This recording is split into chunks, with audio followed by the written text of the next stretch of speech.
It was a big week of political headlines, so you know we have to take a closer look here. Here to break it all down, ABC's White House correspondent, Maryalice Parks, in Iowa this morning, and our deputy political director, Averi Harper, here in our studio. Good morning. Good morning. Absolutely. Averi, let's start with you because we saw that GOP debate. It was intense. It got heated, but we're getting closer and closer to that first primary. Did this debate change anything? I do not think that it changed the trajectory of this race much at all. When we look at what happened on the debate stage, what we really saw were candidates who are willing to criticize one another, attack one another.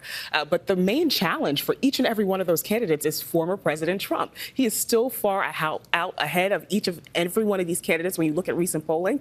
And there is a real reluctance within this GOP field, with the exception of Chris Christie, to criticize former President Trump. And that's because it's not popular within the Republican Party to criticize him. And so we're going to see what happens as some of those voters start to head to the polls in just about a month. Maryalice, let's bring you into the conversation here because you pressed the White House over this week over President Biden's comments implying that maybe he wouldn't have run for a second term if Trump were not in the race. How do they plan to take that message to the voters now? Yeah, they really tried to downplay this. They tried to say it was not a news story, that the president was not implying that Trump was the only reason that he was running. But of course, that's what everyone was reacting to, because it did sound like if Trump wasn't on the ballot, he maybe wouldn't be as excited, as up for running. So what happens if Trump is not the nominee? Is he is passionate about running if he has to face someone else, even at his age? Is he up for the task? You know, we've seen a lot of polls that have implied to us that Democrats might be more interested in supporting another Democrat besides President Biden. So I also asked the White House about whether the president really thought that he was the only person that could beat former President Trump. You know, there's an argument to be made that if they are so worried about the potential threat of a second Trump presidency, should they be looking at another candidate who might actually do better against former President Trump? You can imagine they also totally brushed off that question. And speaking of President Trump, he made some waves with a comment he made recently talking about how he would only be a dictator on day one. Averi, some Republicans have brushed this off as a joke and saying not to take it literally. Others, like Liz Cheney, saying we should take everything he says literally. What do you make of it, and how do voters respond to this? Right. It's definitely stoking some concerns. When we looked at that town hall on Fox News, the former president said that not only would he describe what he would do on day one as a dictator, he used the word dictator, but he also said that he would not rule out abusing the power of the presidency amid a second term if he were to be reelected. And so, yes, we heard some folks. We asked of Vivek Ramaswamy after the debate earlier this week. He said he thought it was a joke, but there are others like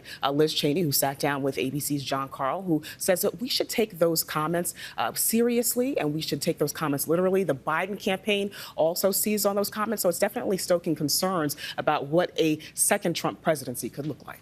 Absolutely. And Maryalice, let's turn to a topic that's on so many minds, health care. Republicans are talking about repealing the Affordable Care Act. The Biden team, though, seems to be leaning into that.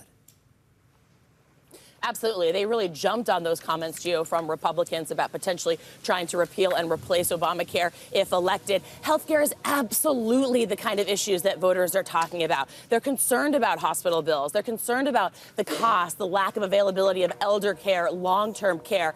You know, it's interesting. Obamacare actually, though, is really increasingly popular. Enrollment numbers are up from last year. It's open enrollment season right now. The numbers are strong again. You know, we're in western Iowa, really close to South Dakota, and as evidence of just how popular that the law is, this summer, South Dakota voters demanded that South Dakota expand access to Medicaid as they can do under the law. It was the 7th state that actually passed a ballot measure to go around their Republican governor to expand the law in the state. So Democrats definitely see an opening here in defending the Affordable Care Act, guys. All right, Maryalice Parks for us in Iowa. It's definitely December there. We can see all bundled up. Averi Harper here in the studio. It's great to have you both on this morning. We appreciate it.